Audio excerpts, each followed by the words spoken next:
Om Namo Bhagavate Vasudevaya. Om Namo Bhagavate Vasudevaya. Om Namo Bhagavate Vasudevaya. Hare Krishna. Janmashtami approche à grands pas. On peut le sentir dans l'air. Gopal a envie de nous montrer sa présence. Donc hier, on avait partagé l'histoire de Chaitanya Mahaprabhu. Pas pourquoi, mais comment est-ce qu'il a pu prendre sannyas. Et juste avant qu'on continue l'histoire, il y a un petit détail que j'avais oublié de vous partager. Le soir, juste avant que Chaitanya Mahaprabhu quitte pendant la nuit pour Katwa, Sridhar, Kolavecha Sridhar est venu le voir et il lui a offert une grosse citrouille.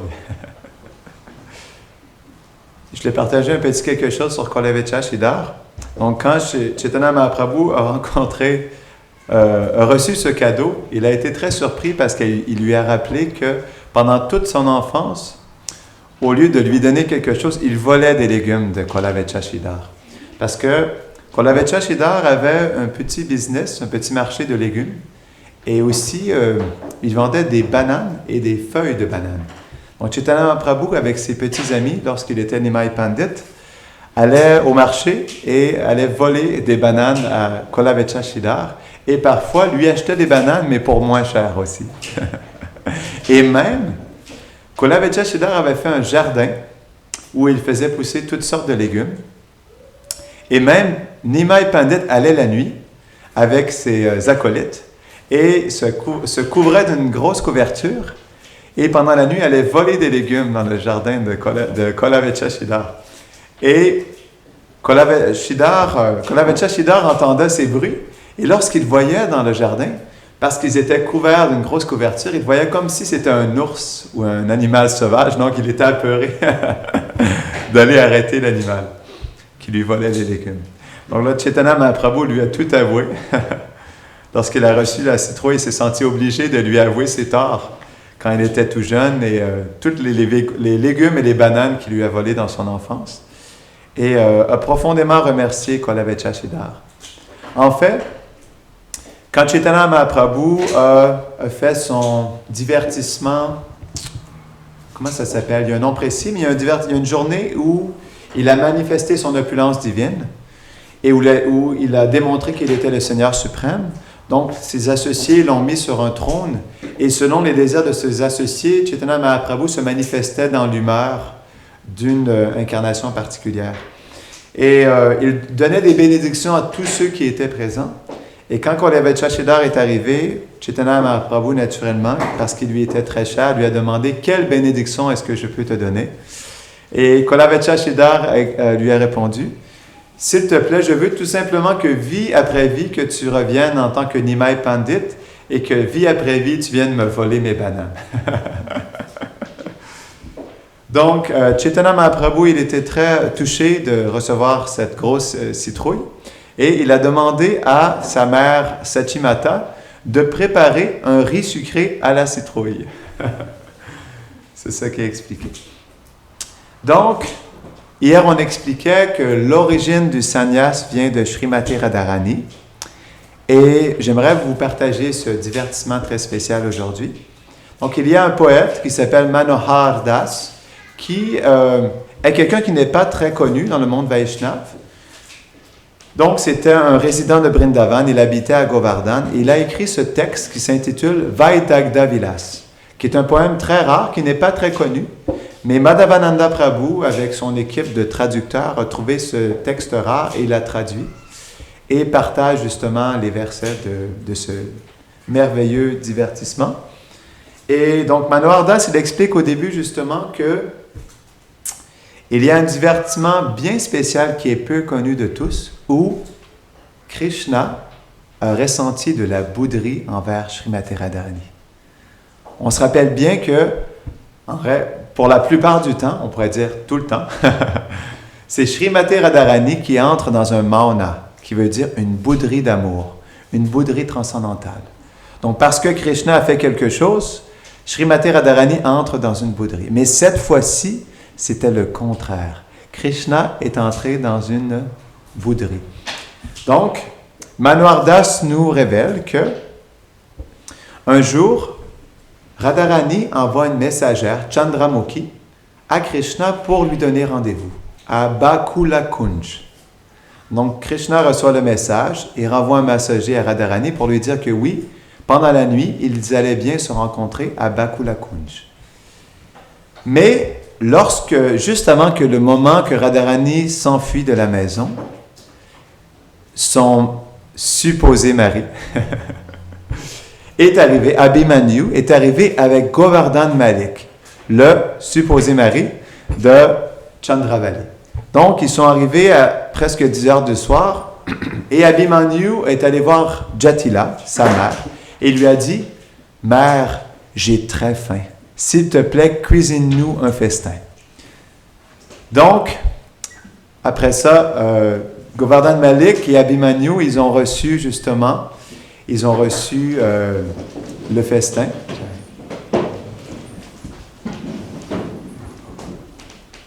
Est-ce que tu peux donner la classe, Gorodette? Ça va? Donc, Abhimanyu ont demandé un festin à Mère Jatila. Donc, Jatila a demandé à Radharani de faire un festin pour Abhimanyu et Govardhan Malik. Donc, malheureusement, Radharani n'a pas pu quitter la maison et aller rencontrer Krishna. Donc, à ce moment-là, Krishna est arrivé à Bakula Kunj, mais il a vu que Srimati Radharani n'était pas présente. Parce que normalement, Radha, elle vient toujours avant Krishna dans le Kunj pour l'accueillir. Donc, parce qu'il a vu qu'elle n'était pas présente, il en a profité pour nettoyer le Kunj. Donc, il a pris le temps de bien nettoyer le Kunj, il a fait plein d'arrangements floraux, il a fait un lit de fleurs avec un canopé par-dessus, et c'est même expliqué qu'il a fait des murailles de fleurs en forme de Gandharva et de différentes personnalités. Donc, Krishna a pris ce moment pour tout préparer le Kunj pour la venue de Radharani, mais après avoir tout préparé, il a vu justement qu'elle n'était toujours pas présente. Donc, il commençait à s'inquiéter. Donc, après ça, il a quitté Bakula Kunj, il est allé à Radhakund, à Shyamakund, il est allé à Vamsivata, à différents endroits, et il a vu que Radharani n'était pas présente. Donc, ensuite, il est retourné à Bakula Kunj, et elle n'était toujours pas là. Donc, Krishna a été pris d'un sentiment qui est unique, on pourrait dire, pour lui dans ses divertissements. Il a commencé à sentir de la bouderie envers Srimati Radharani. Donc, Manohar Das, le poète, il explique que Krishna a commencé à sentir que qu'est-ce qui se passe? Pourquoi Radharani n'est pas présente? Et Manohar Das révèle dans son texte que Krishna a commencé à sentir les femmes sont Maya. Je devrais devenir brahmachari. On ne peut pas faire confiance aux femmes du tout. Donc, dans ce sentiment, Krishna a commencé à détruire tous les arrangements floraux qu'il avait faits. Donc, il avait passé des heures à les préparer et ensuite, il les a tout détruits. Ensuite, il est parti et est retourné à la maison. Entre-temps, Srimati Radharani commençait à être inquiète du fait qu'elle ne pouvait pas aller jusqu'au Kunj. Donc, elle a envoyé une messagère jusqu'au Kunj pour rassurer Krishna que malheureusement, parce qu'elle devait cuisiner pour Abhimanyu, elle ne pouvait pas être présente au Kunj. Et lorsque la messagère est arrivée au Kunj, elle a vu qu'il n'y avait personne et que quelqu'un avait fait de merveilleux arrangements floraux, mais était parti.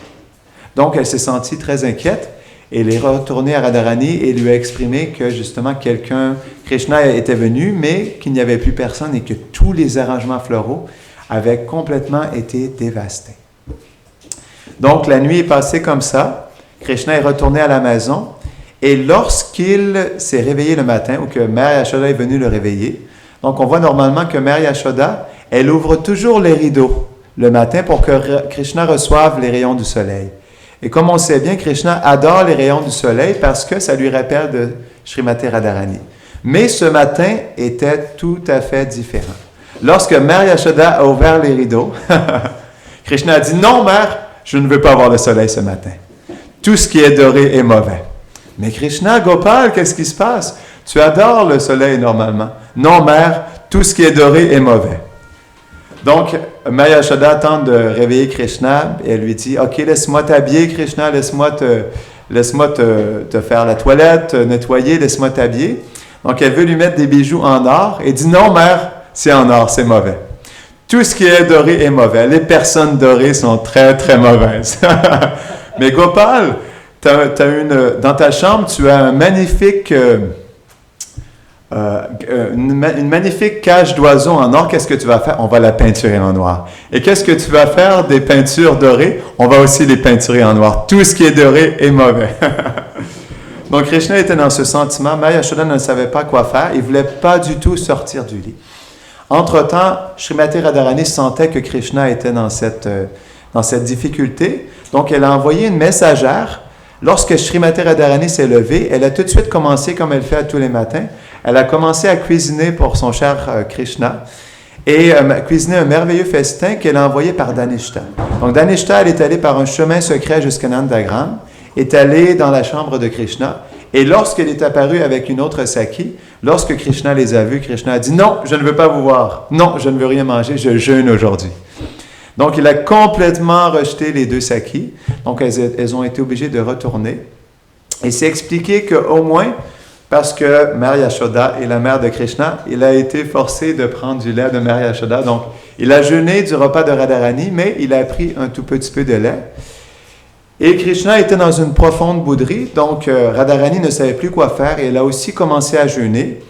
Et les Sakis commençaient à être inquiètes justement du sentiment de Radharani qui était dévastée du fait que Krishna était dans une bouderie.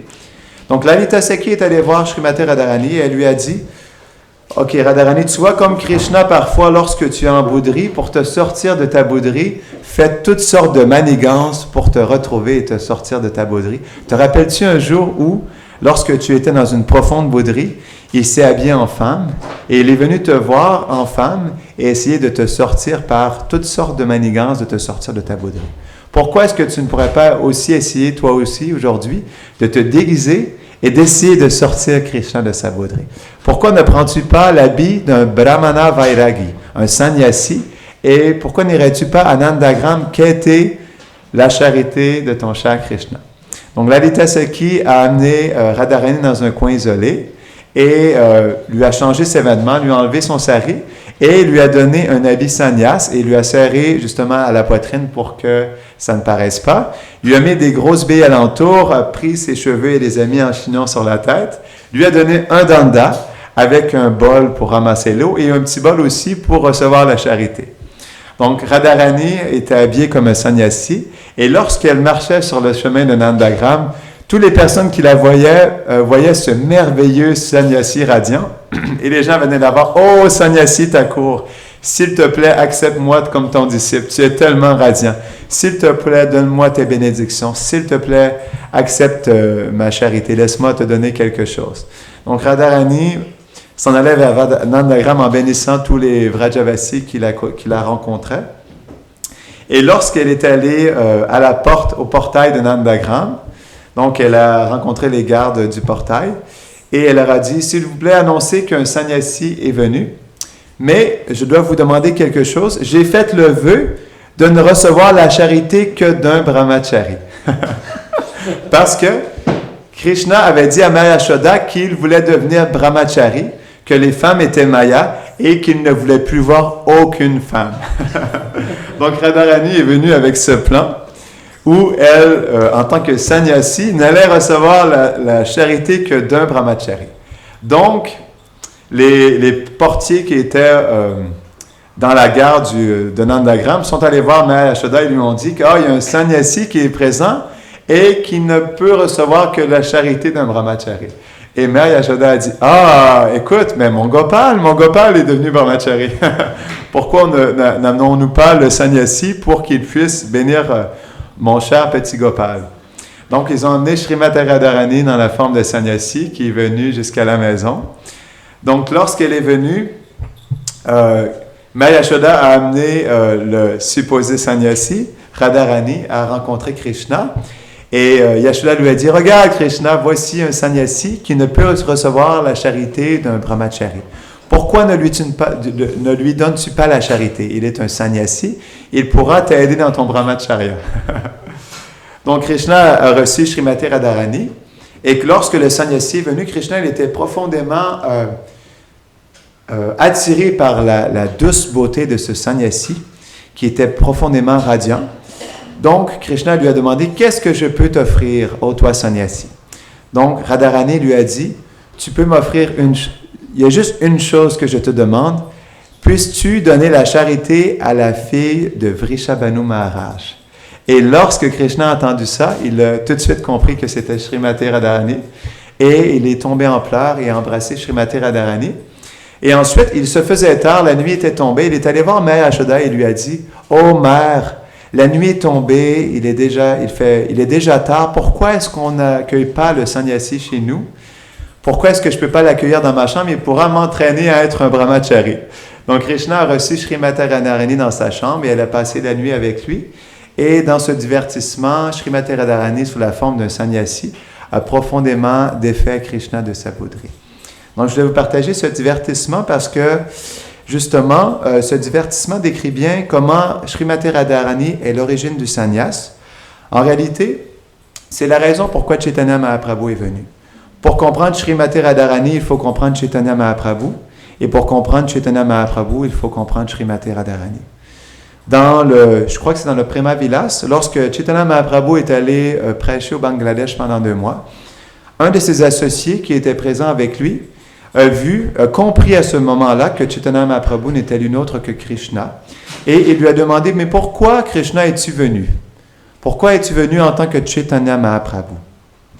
Et Chaitanya Mahaprabhu lui a révélé que je suis venu dans le sentiment de Srimati Radharani pour repayer ma dette.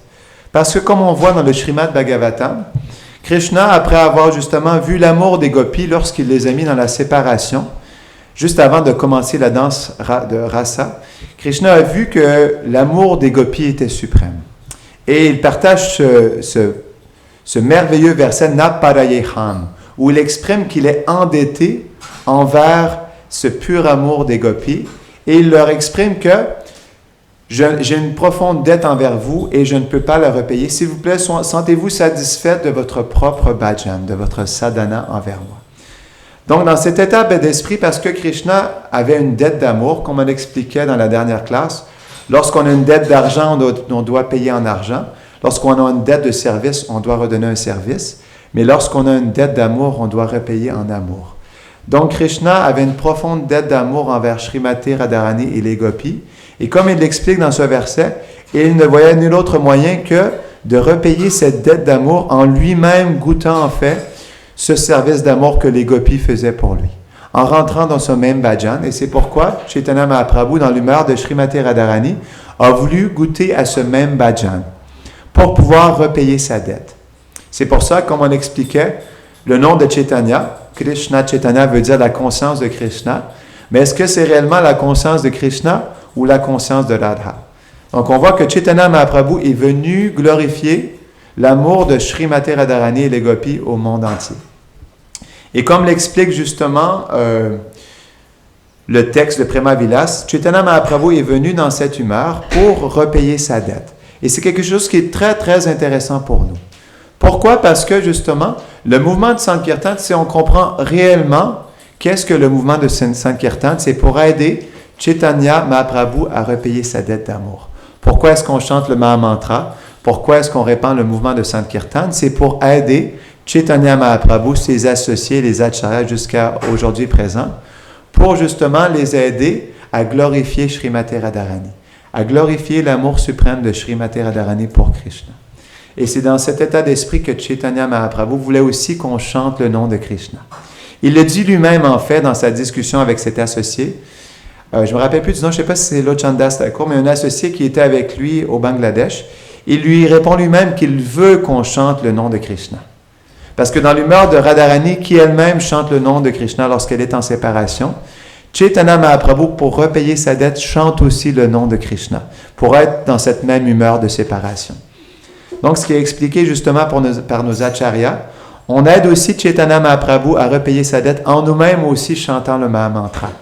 Comme lui aussi voulait justement glorifier les gloires de Radharani en chantant les noms de Krishna, c'est une opportunité pour nous aussi d'aider Chaitanya Mahaprabhu à repayer sa dette pour qu'il puisse justement glorifier l'amour suprême de Srimati Radharani. Donc, c'est quelque chose qui est vraiment intéressant pour nous parce que ça nous aide à comprendre justement comment on s'investit dans le mouvement de Sankirtan. À quel point c'est quelque chose de précieux d'être un membre du mouvement de Sankirtan, que ce n'est pas quelque chose d'ordinaire. Et on expliquait aussi dans la dernière classe que justement, Radharani est l'origine du sannyas. C'est décrit par nos acharyas que la couleur safran vient de Srimati Radharani. Donc, il révèle que le safran vient de Radharani lorsqu'il est dans une profonde séparation de Krishna. Cette profonde séparation lui amène de pleurer intensément et ces pleurs baignent sa poitrine qui font couler le kumkum qui est sur sa poitrine et qui va justement changer la couleur de son sari. Et son sari prend la couleur safran. Comme l'expliquent nos acharyas, le safran est justement qui est l'origine de la couleur safran. L'origine de la couleur safran vient du sentiment de Radharani qui est dans une profonde séparation de Krishna. Donc justement, même pour ceux qui sont dans toutes sortes de traditions et qui prennent la couleur safran, ne comprennent pas réellement à quel point la couleur safran est quelque chose de précieux et quelque chose de profond aussi. Donc réellement, Srimati Radharani est l'origine du sannyas par sa profonde séparation et ce désir de quémander justement le service à Krishna en se mettant comme une dasi. Elle est venue dans cet esprit justement, comme le révèle ce divertissement, de quémander à Krishna le fait de pouvoir le servir. Donc ce divertissement est vraiment doux et merveilleux et il nous révèle justement à quel point Radharani est prête à être une douce servante de Krishna pour répondre à ses besoins. Gurudev, est-ce que tu voulais partager quelque chose avant la venue de Janmashtami? Donc, vu que vous faisiez des guirlandes de fleurs, je pensais de lire un peu du livre de Krishna. Est-ce que ça vous va? D'accord.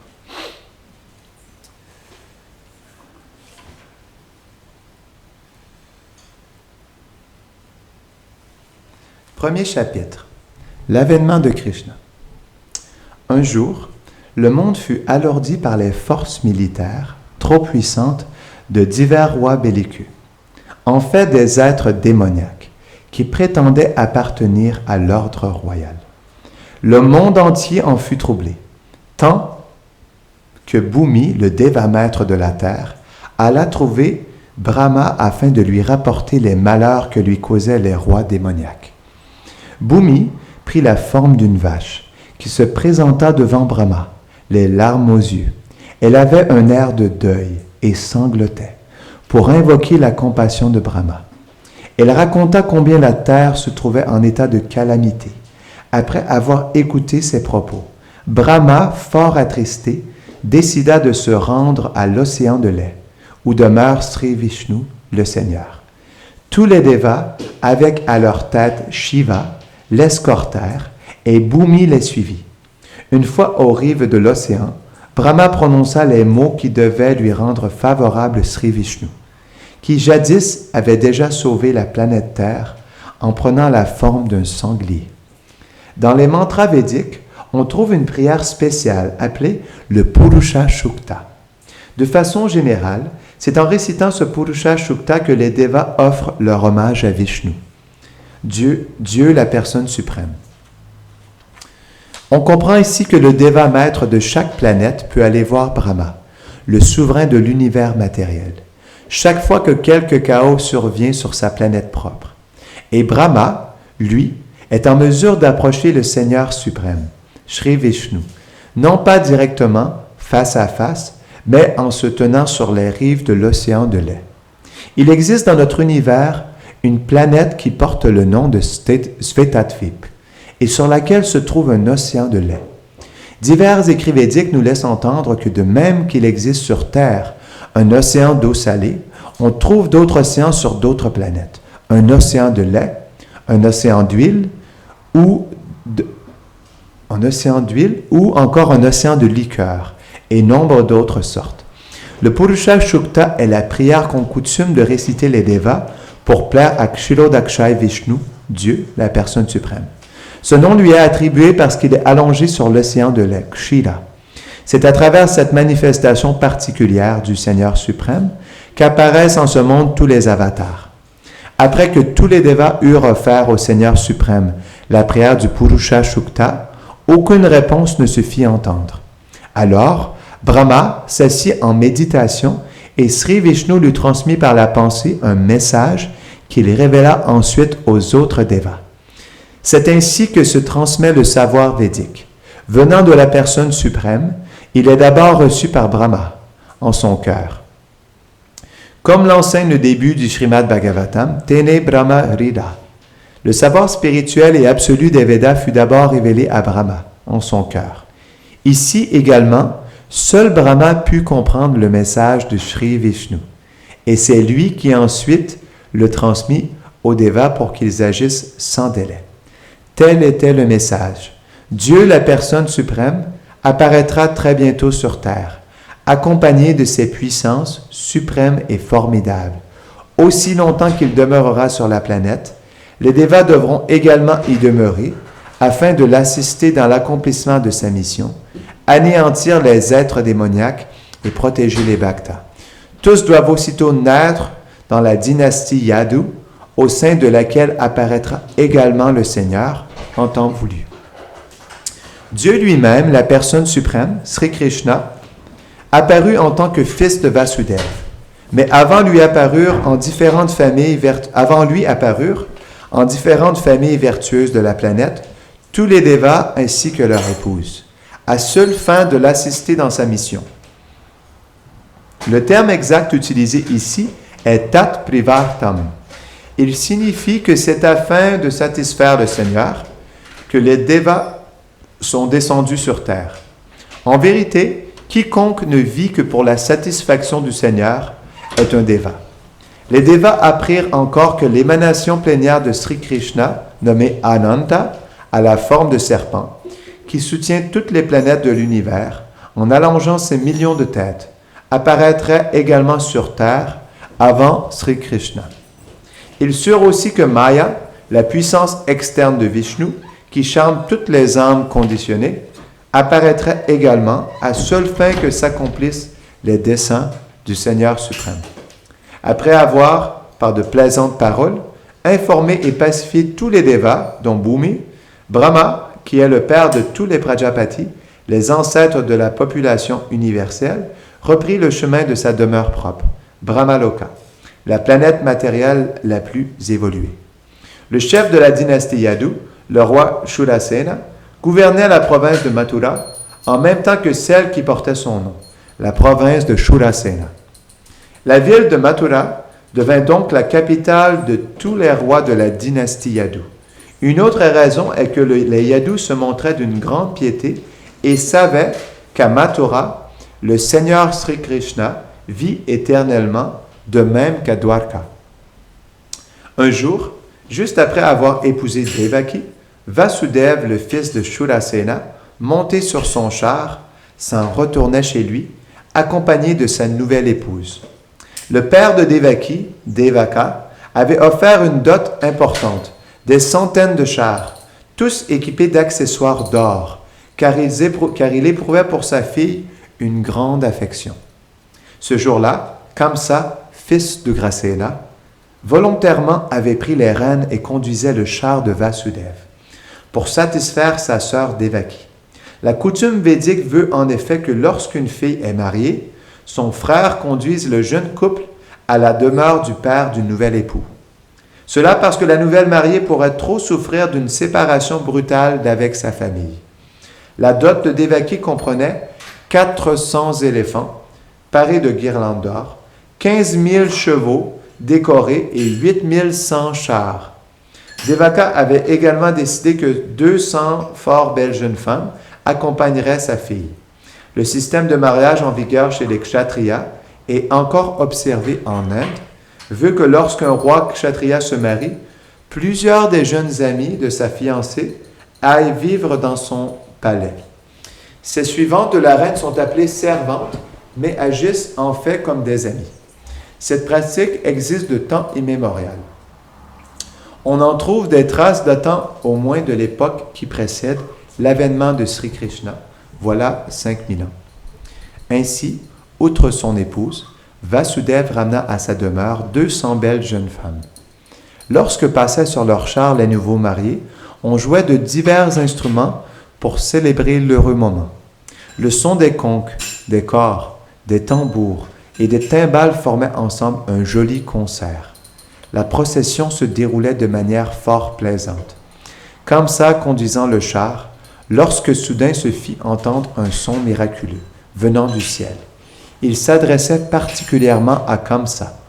Quel sauf tu fais comme ça? Tu conduis le char de ton beau-frère et de ta sœur, mais tu ignores que leur 8e enfant te tuera.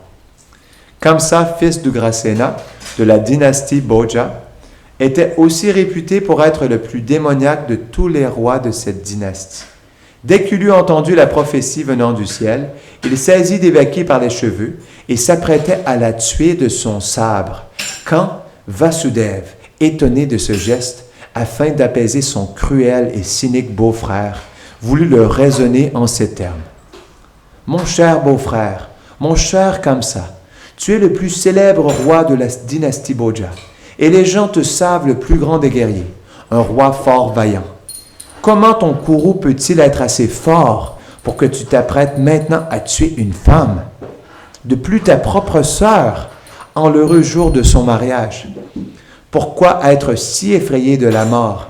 Elle est déjà venue à l'instant même de ta naissance. Tu commenças à mourir à l'instant même où tu naquis. Disons que tu as maintenant 25 ans. Tu es donc déjà mort de 25 années. En vérité, tu meurs à chaque instant, à chaque seconde. Pourquoi tant effrayé de la mort? À la fin, elle est inévitable. Peut-être mourras-tu aujourd'hui, peut-être dans 100 ans, mais tu ne peux échapper à la mort. Pourquoi en être si troublé? La mort n'est que l'anéantissement du corps matériel. Aussitôt que le corps cesse de fonctionner, qu'il se mêle de nouveau aux 5 éléments de la nature matérielle, l'être vivant revêt un autre corps, déterminé par les actes de son existence passée et leurs conséquences. Ce changement de corps s'opère exactement comme un homme marche dans la rue. Il avance d'un pas, puis, assuré que son pied repose sur le sol ferme, soulève l'autre pied. Ainsi, les corps changent, l'un après l'autre, et l'âme transmigre. Regarde avec quel soin la chenille passe d'une branche à une autre. De même, l'être vivant change de corps aussitôt que les agents du déva de la mort ont décidé de sa prochaine enveloppe mortelle. Aussi longtemps que l'être vivant reste conditionné par le monde matériel, il doit revêtir des corps de matière, l'un après l'autre. Le corps qu'il occupera dans sa prochaine existence lui est donné selon les lois de la nature, selon ses actes en cette vie et leurs conséquences. Ce corps ne diffère en rien des corps que nous voyons dans nos rêves. Pendant notre sommeil, nous fabriquons 1000 corps fictifs créés par le mental. Nous avons déjà vu une montagne et déjà vu de l'or, aussi dans un rêve. Combinant peut-être les deux idées, nous verrons une montagne d'or. Parfois, en rêve, nous possédons un corps qui vole dans les airs, et tout est oublié du vrai corps. De même, d'une vie à l'autre, les corps changent. Lorsqu'on obtient un corps nouveau, on oublie tout du précédent. Nous pouvons, pendant nos rêves, entrer en contact avec nombre de corps nouveaux, mais au réveil, tous seront oubliés. De même, les corps matériels que nous revêtons sont en fait le produit de nos activités mentales. Et nous ne pouvons, à présent, nous souvenir de nos corps passés. Le mental est de nature fébrile. Il rejette parfois ce qu'il a accepté un instant auparavant. Accepter et rejeter, telles sont les fonctions du mental au contact des simples objets du plaisir des sens.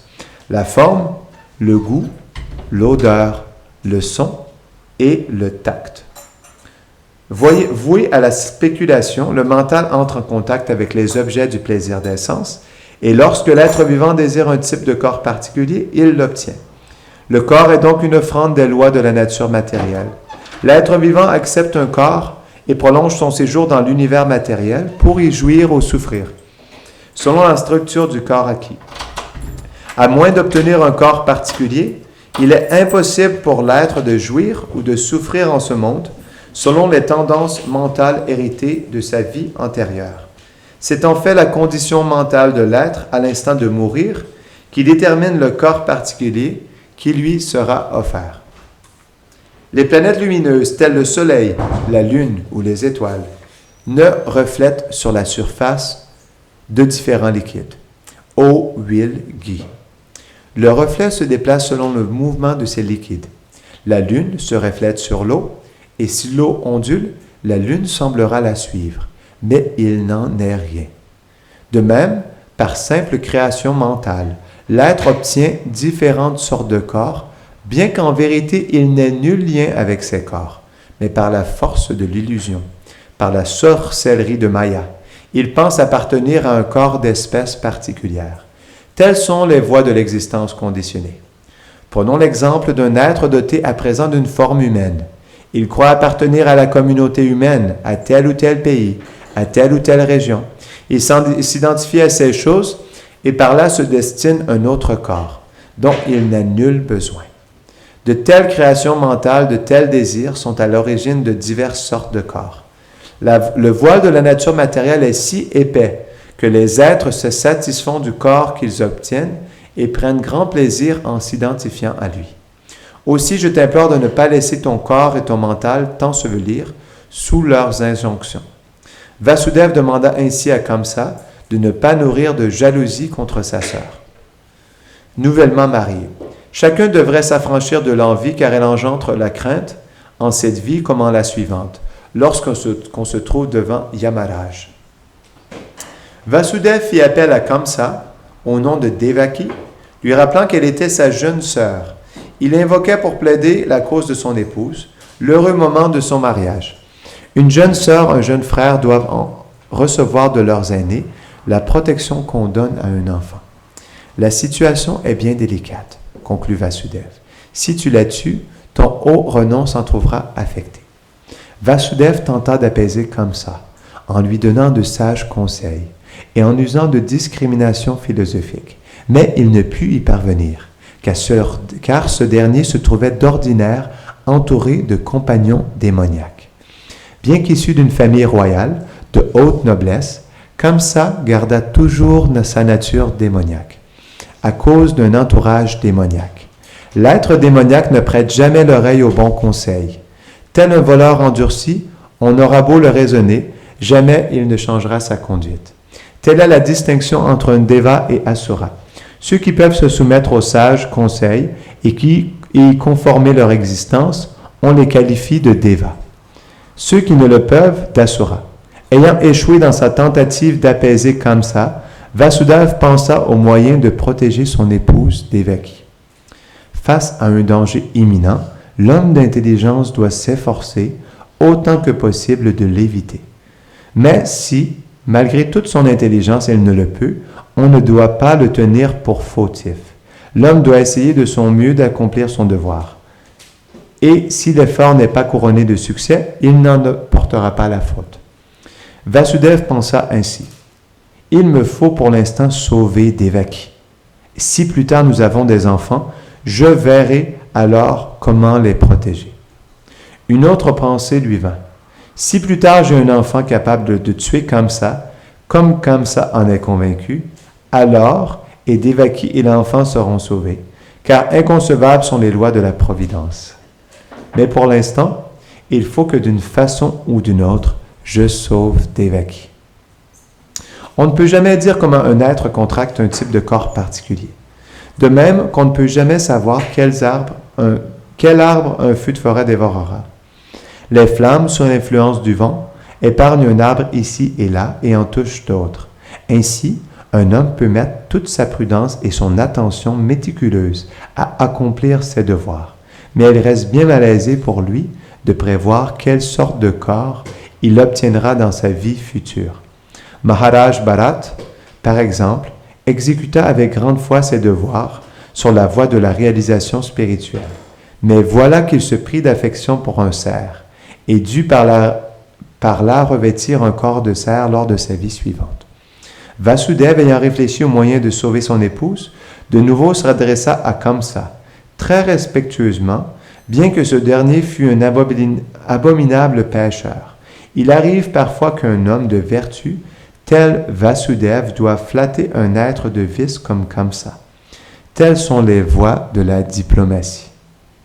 Bien que profondément attristé, Vasudeva montra en son extérieur un air joyeux. À cause de l'affreux caractère du cynique Kamsa, Vasudeva dut s'adresser à lui de la sorte. « Mon cher beau-frère, comprends donc, je t'en prie, que nul danger ne peut advenir de ta sœur. Tu crains quelque péril pour avoir entendu une voix prophétique issue du ciel. Mais selon Cette fois, le danger viendra de fils qui ne sont pas même encore mis au monde. Et qui sait, peut-être ta sœur n'aura-t-elle jamais de fils. Si tu considères bien tout cela, il te sera aisé de comprendre que pour l'instant tu n'as rien à craindre. Et nulle raison donc de redouter de ta sœur. Qu'elle mette au monde des fils, et je te promets de te les livrer tous, alors tu prendras les mesures nécessaires. Kamsa, connaissant à sa juste valeur la parole de Vasudeva, se laissa convaincre par ses arguments. Il renonça donc, pour l'instant, à haineusement tuer sa sœur. Satisfait, Vasudeva loua la décision de Kamsa et poursuivit son chemin vers sa demeure. Devaki mit au monde 8 fils et une fille.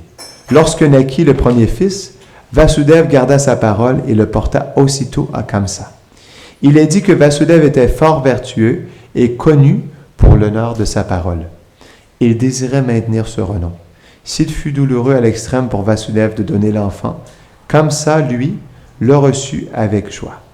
Ce dernier se prit cependant de compassion devant son beau-frère. Le comportement de Vasudeva est un exemple pour tous. Pour une grande âme comme Vasudeva, rien ne peut être tenu pour trop douloureux dans l'exécution du devoir. Un homme de connaissance comme Vasudeva accomplit son devoir sans hésiter. Au contraire, un asura comme Kamsa n'hésite jamais à commettre un acte abominable.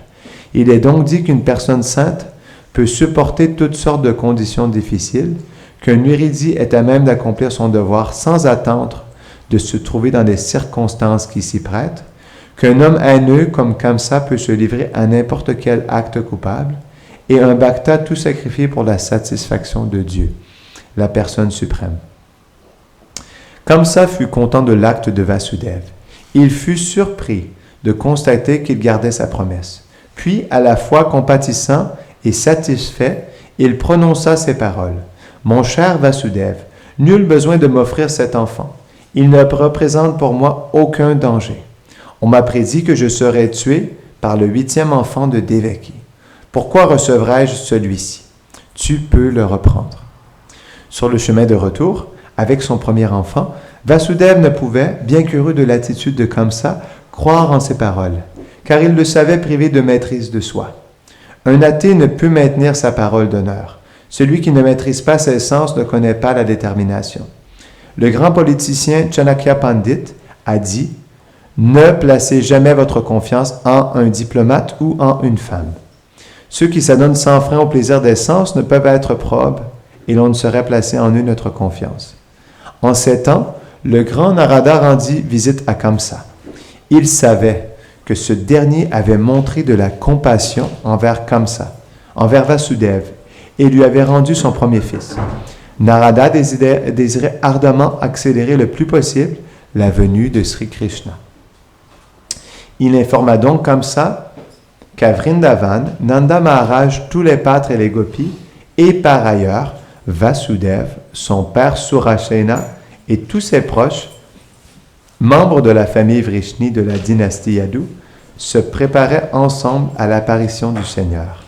Narada prévint Kamsa de surveiller ses familles et leurs amis, comme tous les devas qui y prenaient naissance.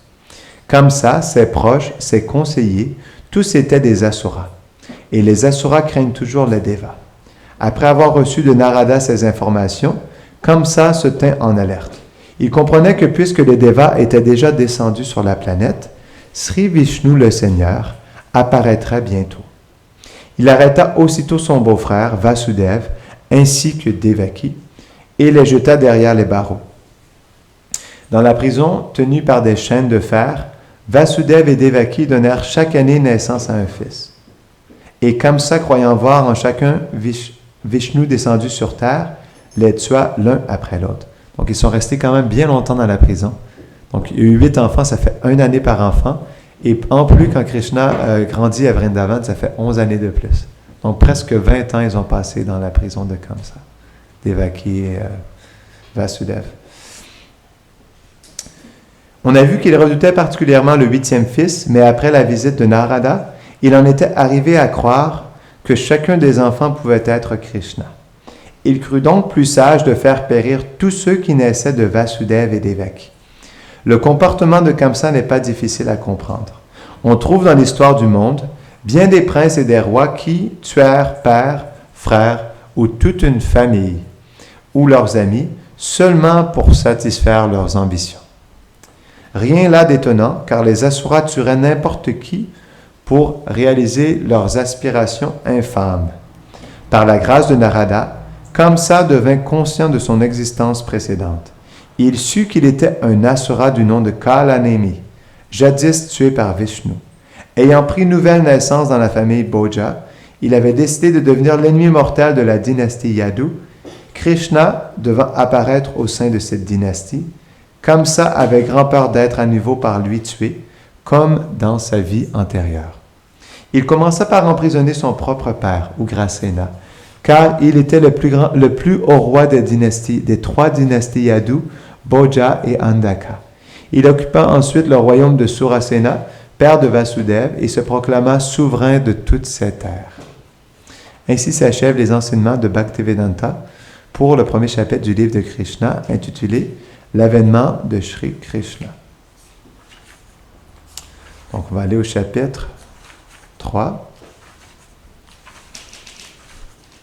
Les prières des Devas sont très longues. Troisième chapitre. Et Krishna apparaît. Comme l'enseigne le Seigneur dans la Bhagavad Gita, son avènement et ses actes sont tous absolus. Et celui qui en saisit véritablement la nature obtient aussitôt d'entrer dans le royaume spirituel. On ne saurait comparer l'avènement du Seigneur à la naissance d'un être ordinaire. Oui. Vous faites quoi comme déco pour Janmashtami? Vous avez prévu des choses en faire aussi? Là, vous faites les guirlandes pour les déités pour l'instant, c'est ça? Oui. Et les autres décos, vous faites comment? Cet après-midi, enfin à la suite, il y a des bouquets, des décorations accrochées, etc. Continue. On ne saurait comparer l'avènement du Seigneur à la naissance d'un être ordinaire, contraint d'accepter un corps matériel en fonction de ses actes passés. Nous avons vu dans le précédent chapitre que l'apparition du Seigneur est commandée par son bon plaisir. À l'approche de cet heureux moment, les constellations s'ordonnèrent de façon particulièrement propice, et l'influence astrologique prédominante devint celle de l'étoile Rohini. Cet astre, tenu pour éminemment favorable, se trouve sous la supervision directe de Brahma. Selon les calculs des astrologues, outre la disposition adéquate des étoiles, ce sont les différentes positions occupées par les systèmes planétaires qui déterminent si l'heure présente un caractère favorable ou défavorable. Au moment de l'apparition de Krishna, les systèmes planétaires se placèrent spontanément selon l'ordre qu'il fallait pour que tout baigne dans d'heureux augures. À ce moment, dans toutes les directions, à l'est et à l'ouest, comme au sud et au nord, partout régna une atmosphère de paix et de prospérité. Dans le ciel, on voyait des étoiles favorables, et sur terre, dans tous les villes et villages, dans les pâturages et dans le mental de chacun, se manifestaient des signes de bonne fortune. Les rivières coulaient à grands flots, et les lacs se paraient de belles fleurs de lotus. Les forêts foisonnaient d'oiseaux et de paons merveilleux. Et tous ces chantres des bois se mirent à moduler leur plus doux ramage. Les paons avec leurs compagnes ouvrirent la danse. Une brise plaisante répandait le parfum des fleurs diverses. Et tout, au contact du corps, procurait une agréable sensation. Les brahmanas qui avaient coutume de sacrifier dans le feu trouvèrent à nouveau que leur demeure se prêtait au mieux à de telles offrandes. En effet, le feu sacrificiel avait presque été banni de la maison des brahmanas à cause de la persécution des rois démoniaques. Désormais, il pouvait reprendre sa place en paix. L'offrande de sacrifice interdite, la tristesse en leur mental, leur intelligence et leurs actes avaient rongé les brahmanas. Mais juste avant l'apparition de Krishna, lorsqu'ils entendirent résonner dans le ciel les profondes vibrations spirituelles qui annonçaient l'avènement de Dieu, de la personne suprême, leur mental baigna à nouveau dans la joie. Les habitants des planètes Gandharva et Kinara se mirent à chanter, et les êtres de Siddhaloka ainsi que les Charana, dans leur propre planète, commencèrent d'offrir leurs prières à Dieu, la personne suprême. Et sur les planètes helléniques, les anges et leurs compagnes auxquelles s'étaient jointes les apsaras se mirent à danser. Comblés, les grands sages et les dévas lancèrent des pluies et de fleurs. Sur les plages, on entendait les clapotis de douces vagues. Et dans le ciel, au-dessus des eaux, le tonnerre résonna plaisamment au milieu des nuages. Lorsque toutes choses furent ainsi en harmonie, Sri Vishnu, qui habite le cœur de tous les êtres, apparut dans les ténèbres de la nuit, en sa forme de personne suprême. Il apparut devant Devaki, laquelle prit alors l'apparence d'une déesse. On compare la venue de Sri Vishnu en ces temps propices à la pleine lune quand à l'est elle se lève. Certains objecteront que Sri Krishna apparut le 8e jour du déclin de la lune, à un moment où donc elle ne pouvait se montrer pleine. Mais on leur répondra ainsi, Sri Krishna apparut au sein d'une dynastie dont le premier chaînon n'est autre que la lune en personne. Aussi bien qu'en cette nuit elle n'aurait dû montrer d'elle-même qu'un croissant, la voici dans sa plénitude, par la grâce de le Krishna, inondé de joie puisque le Seigneur entra dans son lignage.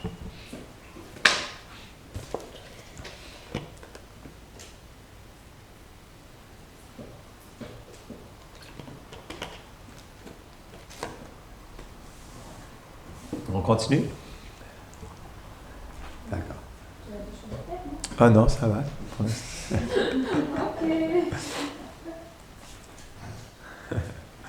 Il faut continuer à écouter. Demain, c'est Janmashtami. Le traité d'astronomie du nom de Kamanekya précise dans le détail l'ordre des constellations au moment où paraît Sri Krishna. Il s'y confirme que l'enfant mis au monde en ces instants propices n'était nul autre que le Brahman suprême, la vérité absolue. Vasudev voit devant lui l'enfant merveilleux. Il a 4 mains qui tiennent respectivement la conque, la masque, le disque et la fleur de lotus. Le signe de Srivatsa le décor, il est paré du collier portant la pierre Kaustuba et vêtu de soie jaune. Une lumière émane de lui comme un nuage sombre mais radieux. Sur sa tête, une couronne incrustée de la pierre Vaidurya, de précieux bracelets, des pendants d'oreilles et de nombreux autres bijoux ornent partout son corps, et son visage s'entoure d'une abondante chevelure. Cet aspect extraordinaire de l'enfant frappe d'émerveillement Vasudev. Comment un nouveau-né peut-il montrer ses parures? Vasudev comprend alors que Sri Krishna est apparu et l'événement le subjugue. Avec humilité, il s'étonne. Comment lui, un être ordinaire, conditionné par la nature matérielle et emprisonné par Kamsa, peut-il voir Vishnu ou Krishna, Dieu, la personne suprême, omniprésente, apparaître tout enfant et avec toute sa gloire, sous son toit? Certes, aucun enfant jamais sur cette terre n'est apparu doté de 4 bras, tout paré de joyaux et d'une vêture merveilleuse, portant tous les signes de Dieu, la personne suprême. Encore et encore, Vasudev pose sur l'enfant son regard. Comment célébrer comme il convient cet heureux moment? Selon la coutume, lorsque naît un fils, les gens fêtent l'événement par des célébrations joyeuses. Et voilà que dans ma maison, bien qu'il s'agisse de la prison de Kamsa, Dieu, la personne suprême, est apparu. Il aurait fallu que je prépare des millions et des millions de fois l'accomplissement de telles célébrations.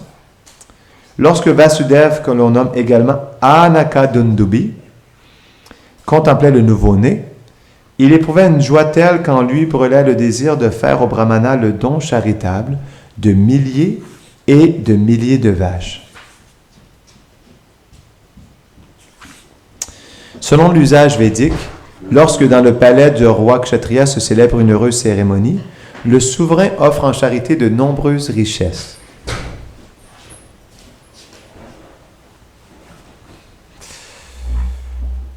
Les brahmanas et les sages reçoivent alors des vaches ornées de parures d'or. Vasudev désirait accomplir de telles cérémonies, se livrer à de tels actes charitables, mais la prison, les chaînes de Kamsa rendaient les choses impossibles. Il n'en offrit pas moins des milliers de vaches aux brahmanas en son mental. J'ai une petite histoire à vous raconter par rapport à ça. Dans le temps de Srila Prabhupada, il y avait un groupe de brahmacharis qui faisait harinam et distribuait des livres dans la rue. Et c'était une époque où, parce que le mouvement de Srila Prabhupada était nouveau, la police était très oppressante. Et à ce moment-là, les policiers ont embarqué tout le groupe de brahmacharis et les ont mis en prison. Donc, c'était un dimanche, et le dimanche, c'est le festin du dimanche. Donc, ils ont passé un jour ou deux dans la prison, peut-être juste un jour, je crois.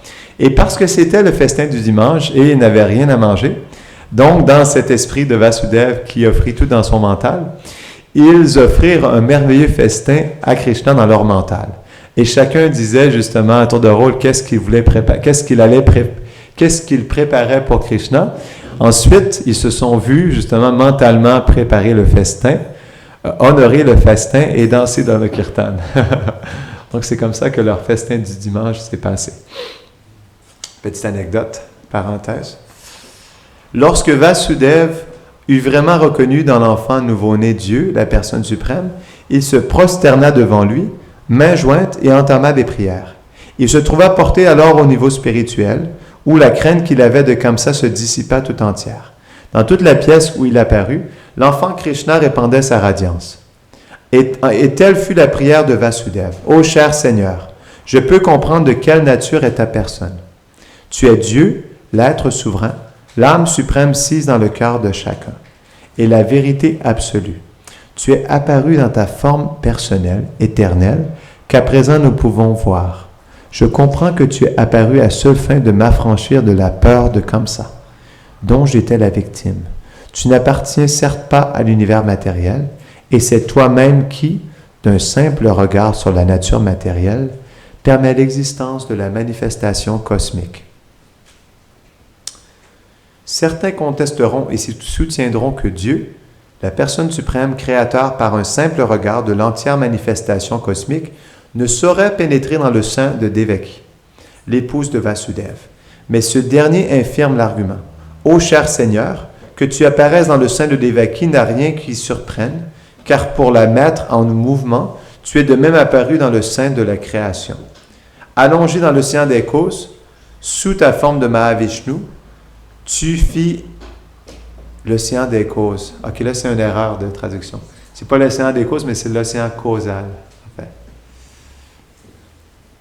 Sous ta forme de Mahavishnu, tu fis émaner de ta respiration d'innombrables univers. Puis tu pénétras en chacun d'eux en tant que Garbhodakshay Vishnu. Là, tu t'es à nouveau multiplié pour devenir Kshirodakshay Vishnu et pénétrer dans le cœur de tous les êtres vivants, et même dans chaque atome. Et maintenant, voilà que pareillement, tu es rentré dans le sein de Devaki. Tu es entré dans son sein, mais tu n'en demeures pas moins partout présent. Un exemple matériel nous aidera à comprendre ce mystère. L'ensemble de l'énergie matérielle demeure intact, même une fois divisé en 16 éléments. Le corps matériel n'est rien d'autre que la combinaison des 5 éléments bruts, la terre, l'eau, le feu, l'air et l'éther. Chaque fois que se forme un corps matériel, il semble que ces éléments soient créés à neuf. Mais en vérité, ils ont toujours existé et existeront toujours en dehors de la forme corporelle. De même, bien que tu apparaisses tel un enfant dans le sein de Devaki, tu continues d'exister en dehors de lui, tu demeures toujours en ton royaume, mais tu peux simultanément te multiplier en des millions de formes. Saisir la nature de ton avènement demande une grande intelligence, car l'énergie matérielle émane également de ta personne. Tu en es la seule source originelle, comme le soleil est la source de ses rayons. Ces rayons ne peuvent voiler le soleil, de même l'énergie matérielle émanant de ta personne ne peut te voiler. Bien que tu sembles agir dans leur cadre, les 3 gunas ne peuvent t'envelopper. Telle est la conclusion des hauts philosophes. En d'autres termes, tu peux paraître te situer dans l'énergie matérielle, mais jamais elle ne te voile. Les écrits védiques nous enseignent que le Brahman suprême manifeste sa radiance, faisant que tout s'illumine. Le Brahma Samhita nous aide à comprendre que le Brahma Jyoti, ou la radiance du Brahman, émane du corps du Seigneur suprême. Et c'est à partir de ce Brahma Jyoti que s'opère toute la création. La Bhagavad Gita affirme elle aussi que le Seigneur constitue le fondement de la radiance du Brahman. Il est la racine originelle de toute chose. Mais les hommes de moindre intelligence croient que lorsque Dieu, la personne suprême, descend en ce monde, il emprunte des attributs matériels. De telles conclusions ne prouvent rien d'autre que le manque de raison et de maturité de leurs auteurs.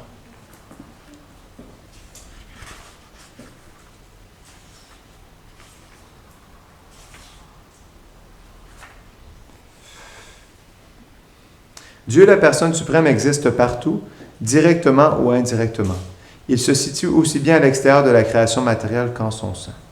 Dans la création matérielle, il n'est pas seulement présent en tant que Garbhodakshay Vishnu, mais également sous la forme de Kshirodakshay Vishnu dans chaque atome.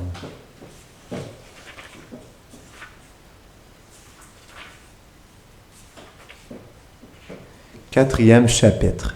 Kamsa entreprend ses persécutions. Après que Vasudeva eut bien refermé toutes les grilles et les portes de la prison, les gardiens s'éveillèrent et entendirent les vagissements du nouveau-né. Ok, donc on a passé, c'est dans l'autre chapitre qu'il a...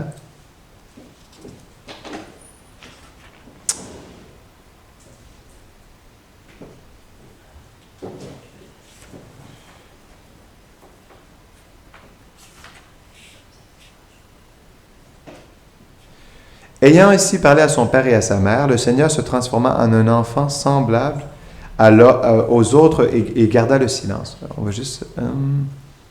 Ok.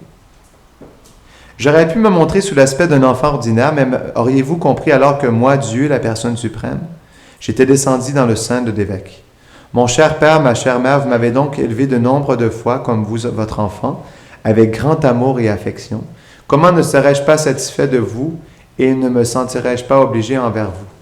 Je vous promets que cette fois, vous retournerez au royaume spirituel, en la demeure originelle, car vous aurez assuré la perfection de votre mission. Je sais que vous avez grand souci de ma personne, et pour cela redoutez Kamsa. Je vous demande donc de me porter immédiatement à Gokula et de m'échanger avec la fille qui vient de mettre au monde Yashoda. Ayant ainsi parlé à son père et à sa mère, le Seigneur se transforma en un enfant semblable aux autres et garda le silence.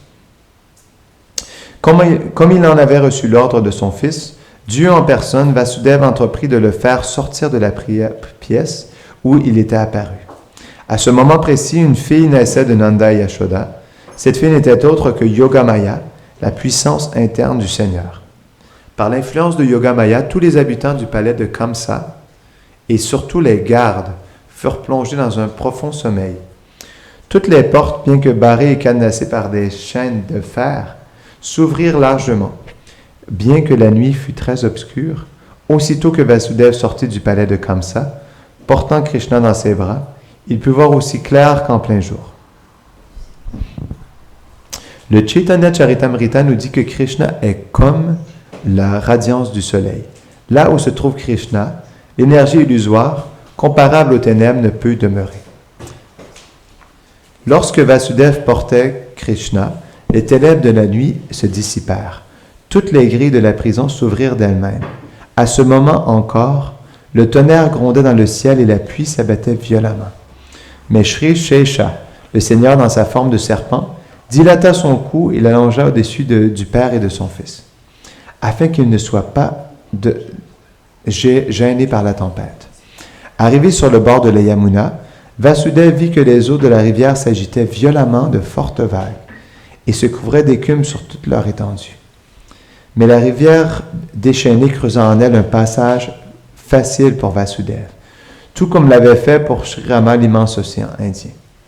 Ainsi Vasudeva franchit la rivière Yamuna. Une fois sur l'autre rive, il se rendit à la demeure de Nanda Maharaj à Gokul, où il vit que tous les pâtres dormaient profondément. Il pénétra donc silencieusement dans la maison, et là, sans difficulté, il échangea son fils avec la fille qui venait de naître de Yashoda. Puis il s'en retourna à la prison de Kamsa, et toujours en silence, plaça le bébé sur les genoux de Devaki. Enfin, il referma de nouveau sur lui les chaînes pour que Kamsa ne puisse soupçonner que tant d'événements étaient survenus cette nuit-là. Mère Yashoda savait qu'elle avait mis au monde un enfant, mais épuisée par la gésine, elle s'était profondément endormie. Est-ce que vous savez qu'est-ce que gésine veut dire? Non? G-E-S-I-N-E. Gésine. Ça vous dit rien? Et en son réveil, elle se souvenait plus si elle avait mis au jour un garçon ou une fille.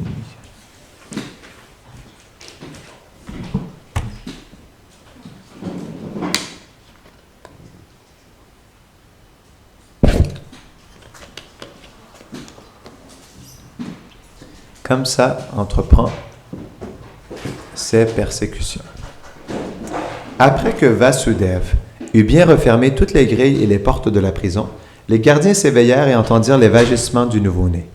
Ils allèrent aussitôt en avertir Kamsa, lequel attendait d'ailleurs de savoir si l'enfant était né. Alors, Kamsa, se levant brusquement de son lit, s'exclama « Maintenant est née pour moi la mort cruelle. » À sentir que s'approchait l'instant de sa mort, Kamsa perdit l'ordre de ses pensées, et les poils sur son corps se dressèrent. Alors, sans plus attendre, il se dirigea vers le lieu où était né l'enfant. Devaki, voyant venir son frère, l'implora humblement. « Mon cher frère, ne tue point, je t'en prie.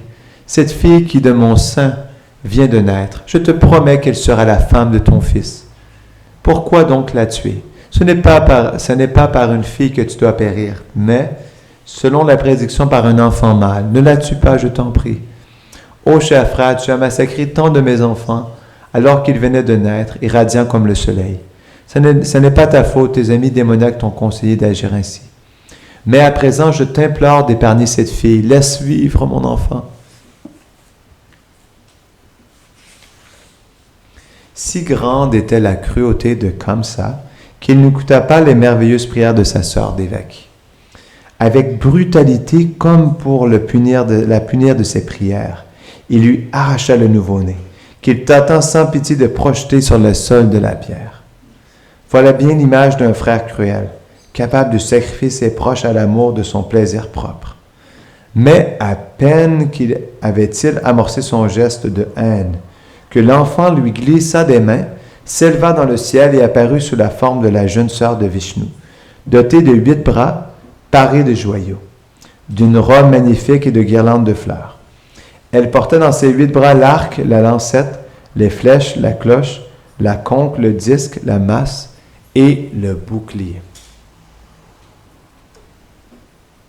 À cette forme de l'enfant, la déesse Durga, tous les devas habitants des planètes Siddhaloka, Charanaloka, Gandharvaloka, Apsaraloka, Kinaraloka, Ugragaloka offrirent des présents et des prières.